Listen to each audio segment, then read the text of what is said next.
안녕하세요. 반갑습니다. 두 번째로 낭독하게 된 김순자입니다. 제가 낭독할 부분은 명동백작 중 해방된 거리에 핀 봉선화입니다. 즐거운 시간 되세요. 해방된 거리에 핀 봉선화. 나는 천년의 세월을 지나온 것보다 더 많은 추억을 가지고 있다. 고 보들레는 말했다. 또 누구는 말하기를 술의 중량과 싸우는 것은 인생의 중량과 싸우는 거나 다름없다고 말하기도 했다. 오장한의 라스트 트레인. 1945년 8월 15일 조국 항복 속에 명동거리는 해방되었고 해방과 더불어 새로운 명동의 역사가 시작되었다. 이름부터가 일정 때의 메이지 마치가 아니고 우리들의 옛 이름 그대로 명동이라고 부르게 된 것이다. 이곳에 오랜만에 처음으로 다방이 문을 열었다. 봉선화라는 다방이었다. 기나긴 동안 어둠 속에서 커피 맛도 잊어버리고 음악과 다방 분위기에 줄여 있던 사람들은 문 열기가 무섭게 봉선화 다방의 손님이 되어버렸다. 모두가 낯익은 얼굴인데다가 마담 역시 지난날 이 거리에서 다방을 하던 사람이라 모두 서로가 반가웠다. 인사를 나누기에도 벅찬 감격의 말끝이 흐려지고 눈시울이 뜨거워졌다. 그동안 통 볼 수 없었는데 저요? 고향인 항해도 해주에 가 있다가 8월 금운께 서울로 올라왔어요. 서울에 오기가 무섭게 그는 이 거리에 지난날 옛 모습 그대로 다방을 차린 것이다.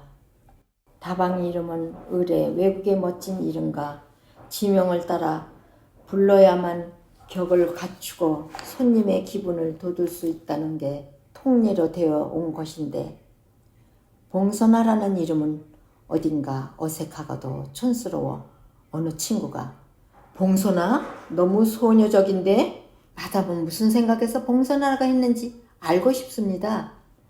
라고 묻자 울밑에선 봉선화 너무 처량하지요.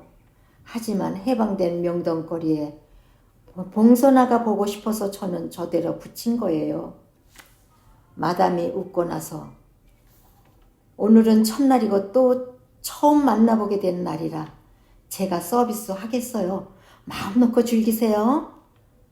해방된 기쁨에 마음이 부푼 마담이었다. 흰 닭목 적삼에 어울 철인데 소설한 초가을 바람 속에 모시 적삼을 입고 있었다. 급히 오느라고 레코드판도 못 가지고 왔는데 어떡하나? 그 옛날 음악다방 시절을 생각하고 걱정해 서로 마주 앉아 8.15까지 살아온 피차의 이야기가 끝없이 전개되었다. 고향 해주에서 3년간 살다 올라왔다는 마담은 제일 먼저 명동거리에서 할 일이 음악다방을 열고 멋진 분위기를 만들어 보는 데 있다는 것이다. 예나 지금이나 다방의 생명은 다방 이름과 분위기가 좌우했다. 이름만 좋아서도 안 되고 실내장치, 커피맛, 마담의 소박한 아름다움과 교양이 서로 조화된 분위기가 있어야만 명동거리의 다방은 재구실을 할 수 있었다. 나도 봉선화 노래를 좋아하지만 그래도 다방 이름으로는 좀 가냘프다고 손님이 말하자 길고 긴 여름날에 또 무너진 흙담 앞에 비를 맞으며 서 있는 봉선화를 잊을 수가 없어서요. 이건 소녀적인 센치가 아니에요. 처음으로 문을 연 다방에서 이름 때문에 마담은 가슴을 태우고 있었다. 봉선화 다방 정면에 베토벤의 데드마스크가 걸려 있었고 음악은 베토벤의 교향곡 제9번 합창과 헝가리 무곡 두 가지가 있어 우선 아쉬운 대로 갈증을 풀어주었다. 진정일 그리고 밤까지 합창과 헝가리 무곡이 번갈아 울려 나오는 속에 지난날 이 거리에서 살다시피 하던 얼굴들이 하나 둘씩 나타나기 시작했다. 김강균을 비롯해 낯익은 손님들이 들어서자 마담은 오장한의 얼굴이 보이지 않는다면서 시골에 계신가요? 서울에 계시고선 안 올 리가 없는데요. 걱정이었다. 그도 그럴 것이 해방되기가 무섭게 제일 먼저 나타나야 할 오장한이 보이지 않는 건 이상한 일이었다. 대학병원에 누워있으니 나올 수 없지. 하필이면 이 기막힌 때에 병이 난다. 병원에 있다는 소식을 듣자 저런 한번 가뵙고 와야겠어요. 주객간의 정을 생각하고 마담은 걱정을 하면서 저는 일정 때 그분의 시를 좋아했어요. 어떤 건데? 왜 저 저무는 역도에서 너를 보냈다라고 시작되는 시 있잖아요. 아, 그 라스트 트레인 말이지요? 네. 그거 좋았지. 우리 해방된 조국 그리고 명동 그리웠던 마담 앞에서 한번 외워볼까? 저무는 역도에서 너를 보냈다. 비애야. 개찰구에는 못쓰는 차표와 함께 찍힌 청춘의 조각이 흩어져 있고 병든 역사가 화물차에 실려간다. 대합실에 남은 사람은 아직도 누굴 기다려. 나는 이곳에서 카인을 만나면 목 놓아 울리라. 거북이여, 느릿느릿 추억을 싣고 가거라. 슬픔으로 통하는 모든 노선이 너의 등에는 지도처럼 펼쳐 있다. 베토벤의 합창을 좋아하는 다방소년. 누가 기분을 내어 외고 있는데 선생님들 안녕하셨어요? 다방문을 열고 들어서는 소년이 있었다. 반가워 어쩔 줄 모르고 인사를 올리는 소년의 얼굴을 처음에는 잘 몰라보다가 아니 이게 누구야? 몰라봤겠구나. 나는 깜짝 놀라 소년의 손을 잡고 흔들었다. 선생님 고생 많이 하셨지요? 고생이랄 게 있나? 넌 고생 많았겠지? 뭘요? 지금 어디 있지? 바로 아랫집 그전 휘가라 다방 자리예요. 다방인가? 다방은 이 봉선아뿐인데? 술집이에요. 술집? 음악도 있어요. 술집인데 음악? 미처 준비가 안 되어 우선 술집을 차렸는데 저더러 봐달라고 해서 일 보고 있어요. 해방되기 5년 전까지 이 거리의 휘가라 다방에서 일을 보고 있던 소년이 오란면에 올라온 곳이다. 돌아와서 일을 보고 있다는 집이 바로 자기가 그 전에 있던 그 집이라는데 참 이상한 인연이로군. 고개를 끄덕이자 우리 집에 들르세요. 문을 열고 소년은 앞장을 선다. 봉선아 다방에 앉아있던 친구들은 소년의 안내를 받아 아랫집으로 들어갔다. 겉은 옛 그대로였으나 안은 텅 빈 창고 속 같았다. 카운터만 남아있을 뿐 의자 서너 개가 아무렇게나 놓여 있었다. 주인은 우리를 알아보는데 좀처럼 기억이 나지 않았다. 기억이 희미한 대로 반갑게 인사를 나누자 손수 주전자를 들고 와 큰 컵에 약주를 따르며 권하고 소녀는 한영의 뜻에서 음악을 거는데 공교롭게도 봉선아 다방에서 듣던 베토벤의 합창이 흘러나왔다. 선생님, 이 음악 좋아하셨죠? 그 옛날 휘가라 다방에서 매일같이 선생님은 음악을 듣고 계셨지요. 이런 술집에서 저것은 웬 거냐? 제가 가지고 있던 거예요. 뭐 내가? 휘가라 문을 닫을 때 주인께서 저에게 작별의 선물로 주신 거예요. 작별의 선물? 네. 너도 저 곡이 좋다고 그랬지? 네. 합창을 들으며 약주를 드는 동안 옛날 이 거리에서 꽃을 피웠던 히가로 다방과 그 주인 정동윤, 그리고 구아노 미치코라는 별명이 붙은 카운터 마담의 얼굴이 눈앞에서 어른거렸다.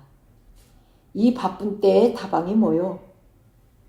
하루에 한두 번씩은 반드시 봉선화에 들러 차를 들고 음악을 듣기는 했으나 오래 앉아 있지 않았다. 모두가 바쁜 걸음이었다. 흥분과 긴장 속에 해방되던 해 가을과 겨울은 명동 거리도 심상치가 않았다.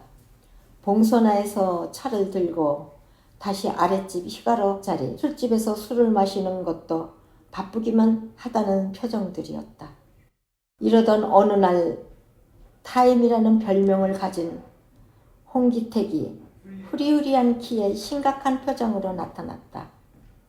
이 바쁜 때에 다방이 뭐요? 앉아있는 사람들에게 훈시 비슷한 소리를 해서 일동을 아영케 했다. 당신은 바쁜데 다방은 왜 왔어? 누가 묻자. 만나보고 싶어서. 피자 일반 아니요? 싱겁게 뒤끝이 흐려지자. 나는 가야지. 홍기택이 악수를 일일이 나눈 후 나가려는 것을 오랜만이니 술이나 한잔 하자고 누가 막자. 이 바쁜 때 술이 뭐요? 어디서 무슨 일을 보기에 그렇게 바쁘다는 것인지 아무도 아는 사람이 없었다. 다만 그가 임시정부 요인인 홍진 선생의 아들이라는 것만은 틀림없었다. 일정 때 어머니 한 분을 모시고 살아왔는데 섣불리 문학병에 걸려 고생이 막심했다. 어느 때는 말쓱한 양복 차림으로 진국의 고급 그릴에서 식사를 하고 있는가 하면 어느 땐 거짓골로 와이사스 바람에 시집을 옆에 끼고 명동 어귀에 서서 아는 사람을 찾고 있었다. 해방 직전에 행방불명이 되어 생사조차 알 길이 없었는데 해방이 되자 어디서인지 갑자기 명동거리에 나타났다. 우국지사를 대표하는 듯한 태도에 그를 해방 전부터 알고 있는 사람은 도무지 석연치가 않았다.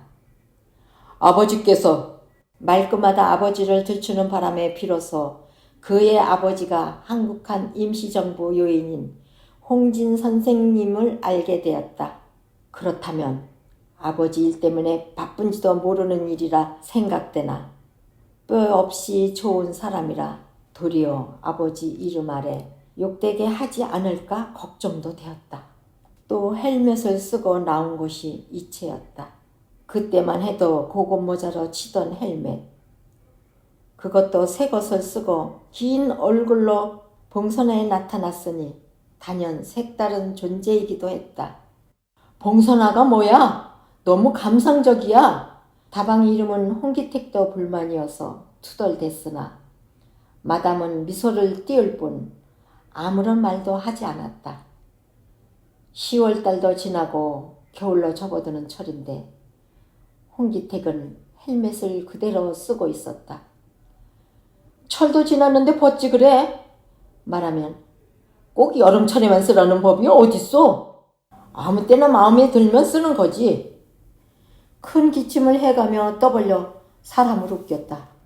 하나둘씩 나타나는데 서정주는 웬일이야? 시골에 있나? 서울에 있나? 서울에 있으면 벌써 나타났을 텐데. 일정 때 서울에서 고생하던 서정두를 찾아가 도리어 그의 신세를 지던 일이 생각나 만나보고 싶은 모양이다. 오장안도 병원에 가서 만났고 김강균도 만났지만 자, 나 바빠 갑니다. 모든 것은 시간이 해결한다고 말끝마다 타임 소리를 해서 별명이 붙은 홍기택은 헬멧을 고쳐 쓰고 다방문을 밀치고 거리로 나가버렸다.